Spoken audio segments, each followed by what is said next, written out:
You are listening to Alchemizing Judgment, a guide back to love, written by Abigail Gazda, narrated by Abigail Gazda. Chapter 13. Only the Highest Good. I have been mentioning the highest good of all frequently throughout this book, and it is time to shine a spotlight on this concept. This is the alignment pillar. This is about being in impeccable alignment with what serves the collective, and I don't just mean humanity. This includes Mama Earth, the plants and animals, the atmosphere and sky, the stars and galaxies, and everything in between. This is relevant on a physical and energetic level. Physically, we must take responsibility for sharing this planet. We have a massive impact, individually and collectively. As a species, we have been generally reckless about our use of resources, and many generations haven't considered the planet that their lineage will inherit. The well-being of the planet and all its inhabitants has been put in danger as a result of the negative environmental impact of each generation, combined with an increasing population. Western consciousness in this area has only become important in the last few decades. I bring this up because it is pretty clear that each generation born is a more evolved generation. This seems like quite the opposite of what we hear in living rooms at family parties when Great Aunt Janice starts storytelling about back in my day. However, each generation born comes to Earth and raises the frequency of humanity in their own right. When zoomed into a micro level, it seems easy to criticize a generation. When zoomed out, it is clear the ways a generation has innovated and straight up trailblazed new paths from the point that the last generation stopped. This is moving us down the path of total enlightenment. I like to think of each human life as a brick in the road of the evolution of humanity. We all come here to be a contribution. The extent to which we fulfill that role is not to be determined on an individual basis. We all came to lay our brick in the road, but if we are not actively aligning ourselves with the highest good of all, or HGA, we could be laying our brick on a road that takes us off the path of collective enlightenment. When I think of my own brick, I often think of my company, Hearts Unleashed. I know that I will be, do, and have a lot of things in this lifetime, and that my biggest contribution will be my willingness to allow infinite intelligence to move to and through me with as little ego interference as possible. This has allowed me to write my books, record my podcasts, coach and guide other leaders, and more. Blocking ego interference is challenging and a lifelong process if you are committed to alignment, but it is necessary. It is also always worth it.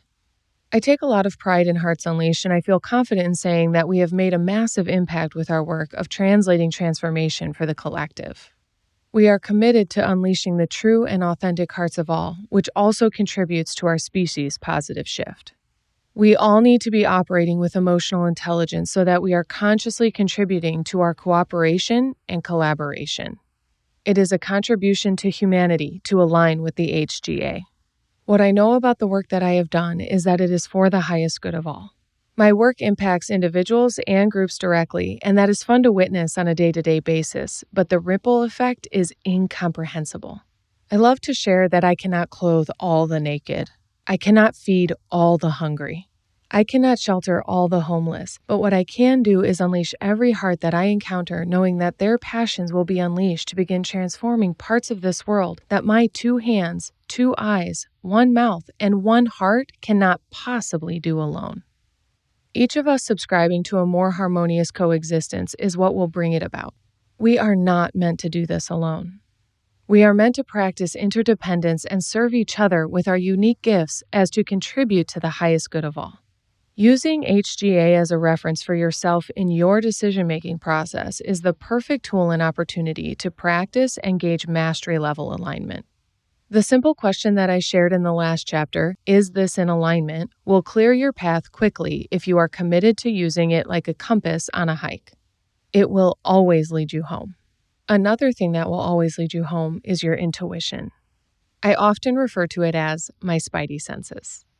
When I get a ping, zing, or nudge from my intuition, I work to always honor it, and it always leads me towards the highest good of all. Be gentle with yourself, my friend. This is a learned skill, and we all miss a beat every once in a while. It is more about the commitment to staying on track that will keep you on track.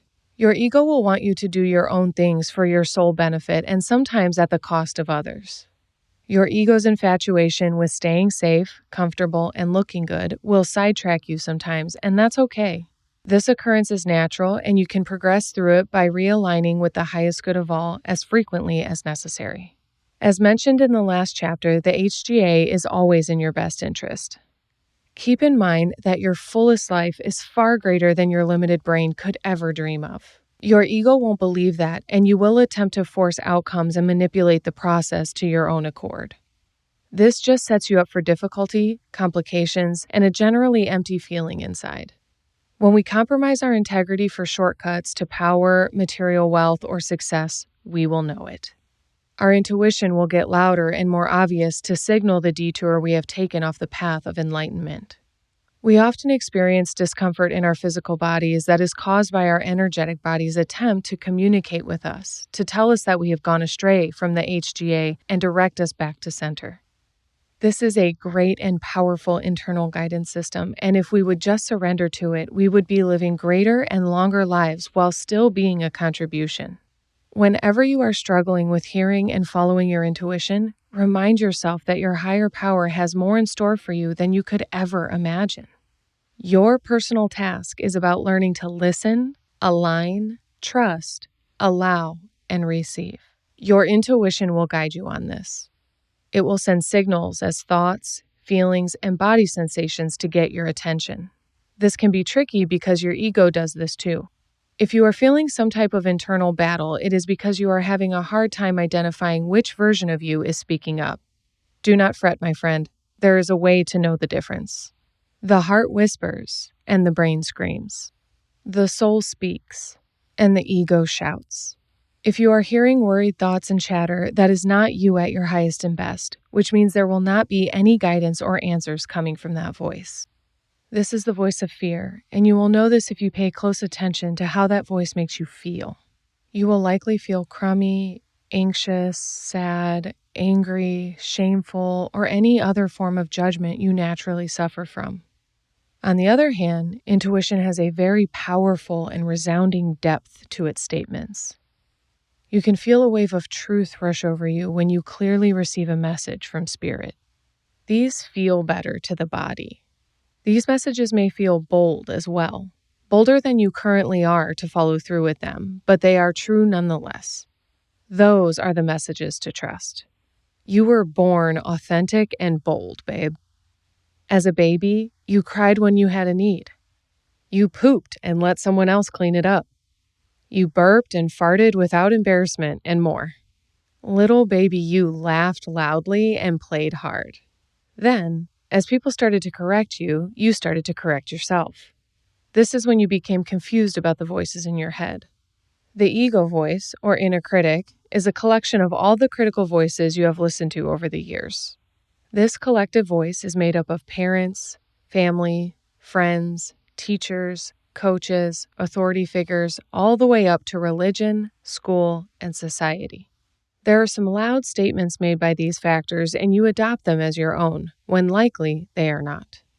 To understand this and begin to disassociate from this voice will free you up to step into alignment with your intuition. Trusting the communications of the soul takes courage as well. In reference to alignment, being able to ask, is this in alignment, and to actually honor the answer you hear from deep within is the real alignment. We hear our guidance all the time and ignore it. We see red flags in relationships and justify them. We know we aren't happy in our work or environment and stay anyways. We hear a perfectly clear instruction about our health and keep smoking, drinking, and eating. We see all the signs we ask for from the universe and look the other way or pretend to be distracted. I like to consider this selective blindness. We selectively overlook the things that make us uncomfortable so that we don't have to be uncomfortably bold. Unfortunately, this puts us out of alignment and even out of integrity in many areas of life. As a result of avoidance, things start to pile up and unravel. We start to have anxiety and slip right into judgment, flinging it in every direction. My guess is that if you believed you had a choice in the matter, you wouldn't want to be and live that way. If you think about the pillars of this book, with 2 of 3 knocked out of balance, you would certainly not feel like you are winning the game of life. I choose to believe that you would rather feel authentically great and that shortcuts won't cut it for you anymore. For the sake of your highest and best, it is your duty to always align yourself with the HGA and then get to work on the integrity it takes to choose it again and again. I say it takes integrity because failure to be courageous and boldly authentic has a lot to do with unresolved trauma, incompletion, and projection. If you have fear about following the guidance of your intuition, it is likely that somewhere along the line you collected evidence that it is unsafe to be your authentic, bold self. If you find this to be true, reference the integrity pillar to clean up the messy areas in your life preventing you from getting into alignment, because if you practice the due diligence of integrity, you will pretty naturally evolve into alignment. Alignment in this way will create more alignment. It feels good to be in alignment, and it feels good to feel good. The biggest challenge of this is the training that leads to consistent awareness and more automatic recalibration. Once you've got it, you get clear about how valuable it is. When you are experiencing alignment frequently, anything else becomes naturally intolerable, and your ability to detect being out of whack becomes elevated. Over time, it simply becomes second nature to stop compromising your integrity and alignment. The realest skill of alignment is being able to tap into your intuition at a moment's notice and use it as the compass in your minute-to-minute existence. This skill is about sharpening the senses by releasing any and all habits, patterns, and addictions of the body and mind that can cloud your discernment. What that might mean is that you finally quit smoking, leave that toxic relationship, or quit harming yourself in the million ways we humans do. Again, integrity requires your boldness because although disempowering patterns are widely accepted, they are not in alignment with the highest good of all. It is one thing to know what to do. It is an entirely other thing to do it. What stops us from utilizing our internal guidance systems is the lifelong conditioning to doubt our inner authority. You hear your body talking to you and you ignore it. 1, out of personal craving, and 2, out of conditioning to take the easy route. When partying is normalized and sex is glamorized, it is hard to say no for the mentally and emotionally underdeveloped individual. Prioritizing alignment will come after exhausting a lifestyle that depletes you.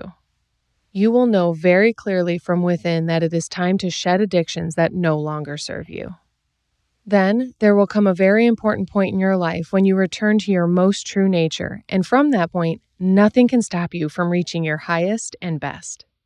This is when we get to fully explore the concept of the integrity rampage. Yay! I have been eagerly awaiting our arrival to this point because it is one of my favorite aspects of evolution, and it is often the most memorable as well.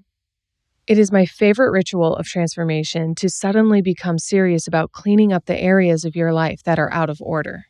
I briefly explained this in the integrity pillar because, integrity, but it is really an application of alignment. Over the course of your graduation from self-discovery to development to mastery, it will become crystal clear what no longer serves you. At different stages, this awareness will hit new levels of intolerable. My most dramatic integrity rampage was a year after my divorce when I discovered that I was quite a pack rat, hoarding memorabilia as proof of a life once lived. At that time, I had a deep subconscious belief that your value was based on the sum of your life, so I had proof of my value on display in picture frames, trophies, trinkets, and collections. The exact instant I realized my value exists solely from within, my apartment suddenly felt like the most extreme hoarding situation ever. In reality, I was clean, tidy, and organized, but I had so much physical stuff that it suddenly felt claustrophobic. Over the next month, I sold, donated, tossed out, and burned about 70% of my possessions. When it was all said and done, I felt like I had lost 100 pounds of emotional weight. It was crazy how new I felt. I felt restored and lighter. I felt free. I felt so free that I packed what fit in my Jeep and moved to California the next month. With all of that stuff gone, my mind and heart reached complete clarity about my next aligned step to take in life. I had always wanted to live in California, but as long as I held on to all the evidence of who I had been, I wasn't free to become anyone else. Shedding and releasing my past freed me up to head into my future boldly. I have integrity rampages frequently, but I want to teach you a lesson that will save you tons of time, effort, and energy. This lesson is in alignment with my 8 pillars of empowerment methodology in my self-mastery course called Unleashed. Knowing the 8 pillars will allow you to actively choose to live an empowered life consistently without having to constantly upturn it in the name of transformation. For more information and access to the digital course, visit abigailgazda.com/unleashed. I would like to teach the lesson of integrity rampage with an analogy. Transformation is like an earthquake. First, there is the unexpected quake, aka your awakening. It comes unannounced, is an unexpected shock, and shakes up everything, destroying a lot. From here, there are some aftermath tremors, or more new awarenesses that dismantle more areas of life. There is a lot of irreversible damage as well as a lot to process at first. This is the beginning of transformation, awakening, and awareness. The next part of the process is acknowledgement and acceptance. You must acknowledge the damage done and accept it in order to effectively begin the recovery process. In terms of an earthquake, this starts with the general cleanup of debris. From there, you assess the damage and evaluate your next steps. If your house is deemed inhabitable, the next step is to start demolishing and deconstructing. Let's say the whole house must come down. Then the next step is to prepare the land to rebuild. The ground must be graded and restored to support a new foundation, and that foundation must be laid. This is where the next 2 stages of transformation come in: application and accountability. Before this earthquake, you had built your house on a shaky foundation. This is why when a natural disaster struck, your whole house came crumbling down. It wasn't strong enough to begin with. Applying the lessons of the last house, along with hiring professionals to help you rebuild with integrity, will make this next one strong and beautiful. Something you will look forward to living in. The last 2 stages are ones that reflect putting the finishing touches on your beautiful new home. This is where you have reached self-mastery and transcendence in your transformation. What is left to do in this house is hang up curtains, polish surfaces, and pick out paint colors. There is a lot less upheaval at this stage of transformation work, and you get to enjoy the fruits of your labor. Best yet, you have turned a tragedy into a triumph. The stages of transformation here are activation and aligned action. When we first experience this earthquake, we go all in on the project to get it to the point of having a beautiful new home. The process starts out rough and continuously gets easier, simpler, and even more enjoyable. Red alert. This point is so important that I feel inclined to repeat it. The process of transformation starts out rough and continuously gets easier, simpler, and even more enjoyable. Do not unconsciously make it hard on yourself as time goes on. Your first few integrity rampages will involve a lot of upheaval. There was the time that I got rid of 70% of my possessions. There was the time I left my full-time job to launch my coaching practice. There was the time I completely cleared my schedule and stopped letting other people put things on it without my permission. These were times of disruption, demolition, and dismantling. I wish I wore a hard hat in those days because damn, life was heavily under construction at that time. The good news is it doesn't stay crazy. When you start to shift, your integrity rampages become less extreme as well. This is a great thing, so let it be. We can unconsciously become so accustomed to the upheaval that we cause more problems than we solve. Pump the brakes on that and realize that integrity in the stages of self-mastery and transcendence is not as extreme. This is the point of running through your life with a fine-tooth comb. Some of my own examples looked like no longer accepting client calls on weekends or before 10 a.m. and having 3-day weekends. It looked like getting a bookkeeper and making a plan to get out of debt. It looked like moving from Arizona to California because I knew that was where my soul wanted to be. It looked like giving up alcohol, cannabis, coffee, and sugar. It looked like stopping mental addictions like worry, doubt, blame, drama, and anxiety. It looked like cleaning out my closet twice a year. These didn't require whole lifestyle shifts. At the points of these integrity shifts, I became more elevated by each and every adjustment. Integrity is really about alignment because it is about following through on what is good and right for the soul. One must know themselves well to be in alignment. You cannot be in alignment if you are not clear about what you are aligning with. That is why in the last chapter, I gave you the concept of core values and a sense of self to anchor into. In the next part of this book, I will provide you with the utmost important anchor, faith. Aligning your life with faith will be your North Star in every aspect of your life and decision you make. Integrity will be about the minor details that lift you above your humanness, up out of the 3D and closer to your divine source energy. This shift is the greatest gift because you are liberated to unleash your heart and soul onto the world, and it actually feels exhilarating. At these levels, your leadership and mission feels like second nature and the only lifestyle you would ever want to live. Your higher power and spirit rejoices to have another human laying a brick in the direction of enlightenment and conspires to flood you with the abundance necessary to help you along your path. This is where co-creation becomes natural, fluid, and fun. This is where the truest identity of your soul will begin to reveal itself, and you will start permitting yourself to embody your own inner authority fully. The world will get to witness it too. I look forward to witnessing you in all of your glory. Thank you for listening to this reading of Alchemizing Judgment. If you enjoyed this reading, please like this video and comment a review below. I also invite you to subscribe to my channel, Abigail Rose Gazda.